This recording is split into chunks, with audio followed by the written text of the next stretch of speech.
Assalamualaikum warahmatullahi wabarakatuh. Waalaikumsalam warahmatullahi wabarakatuh.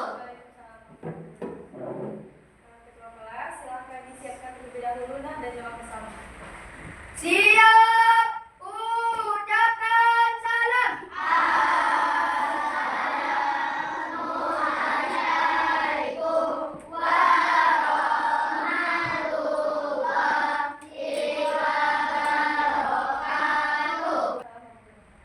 Berdoa dimulai. Bismillahirrahmanirrahim. Rabbil ilman warzuqni fahman. Amin. Baiklah, sebelum kita mulai pembelajaran, kita terlebih dahulu menyanyikan lagu bangsa Indonesia Raya ya. Gimana anak ibu untuk berdiri nak?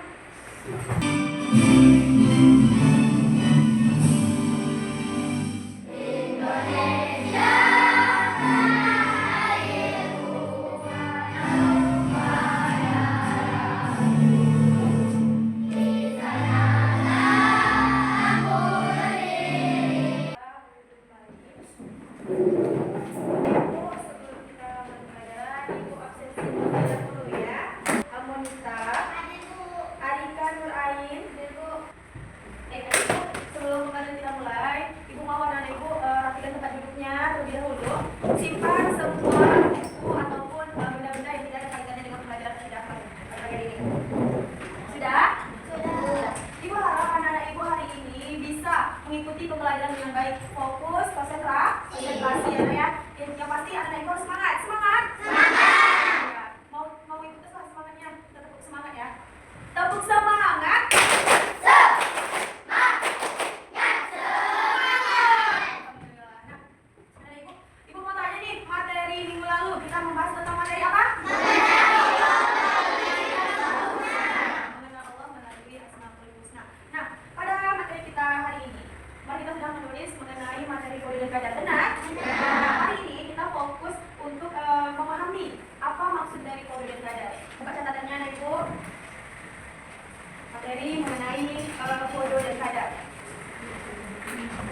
Oke, tapi sebelumnya aku kasih tahu ke anak ibu tujuan pembelajaran kita pada hari ini. Anak ibu harus tahu apa itu kode dan apa itu kadar.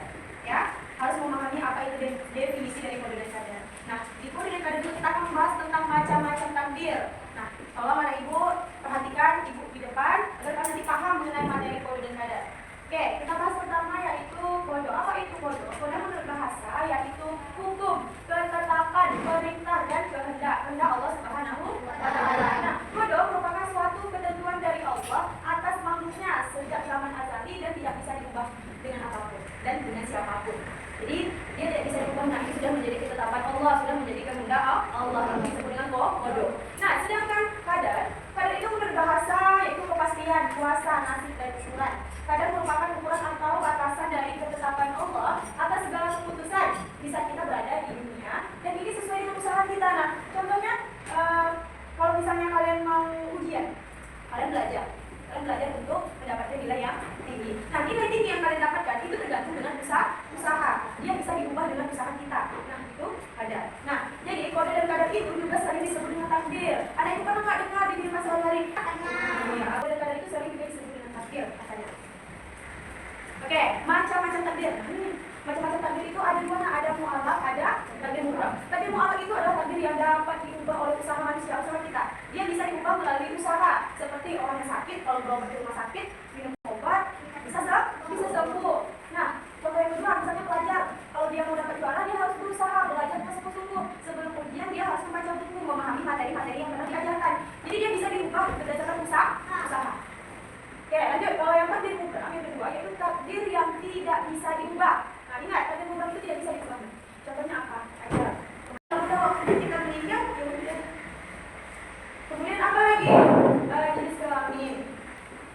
Boleh kita mengubah? Boleh, karena itu menjadi ketetapan Allah yang tidak boleh diubah oleh siapapun dan kapan. Paham sampai di sini? Oke, lanjut. Dalil mengenai kode dan kadar, nah ini sudah ada juga. Nah, Allah menjelaskan di surah Al-Baqarah ayat 3. Kita harus meyakini adanya kode dan kadar.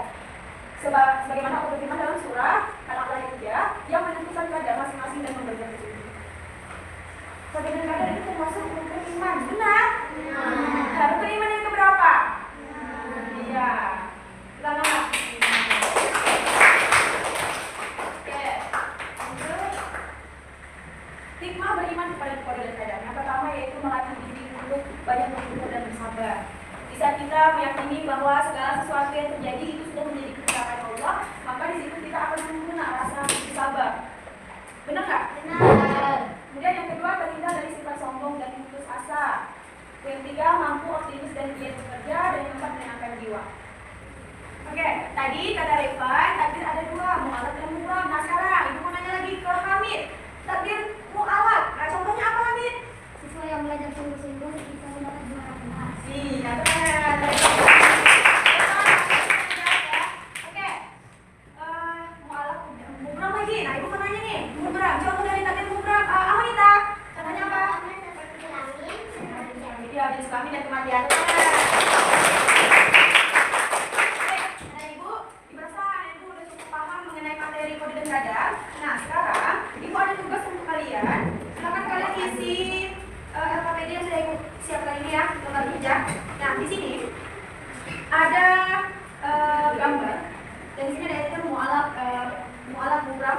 Kalau misalnya gambarnya ini termasuk apa? Mu'alaf atau takdir mu'alaf atau takdir mu'ram? Kalian cek saja mana yang paling benar. Paham? Jangan lupa kasih nama.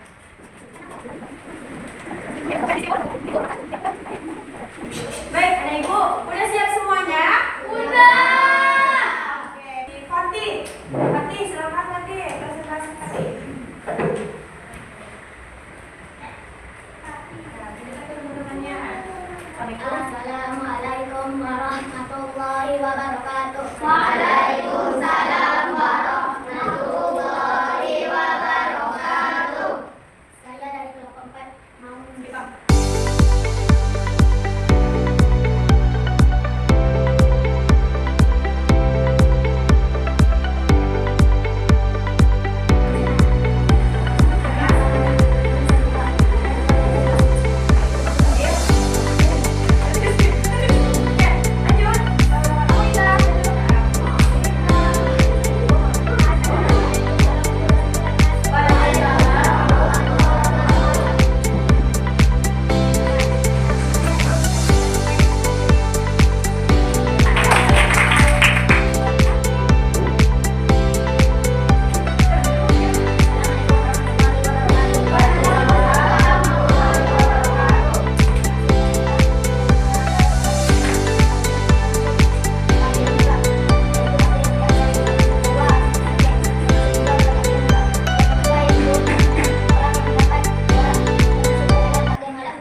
Baik, Ibu, kita sudah mempelajari mengenai materi, sudah dijelaskan materi kode dan qadar, sudah mengerjakan juga anak ibu apa bedanya dan menjelaskan sepertinya anak ibu sudah paham, sudah banyak benar mengenai kode dan qadar, macam-macam takdir, contohnya. Nah, jadi kita bisa ambil kesimpulan yang mengenai materi kita pada hari ini, di mana kodo, ingat, kodo merupakan suatu ketentuan dari Allah atas makhluknya sejak zaman asal dan tidak bisa diubah dengan apapun, itu termasuk pengertian dari kodo.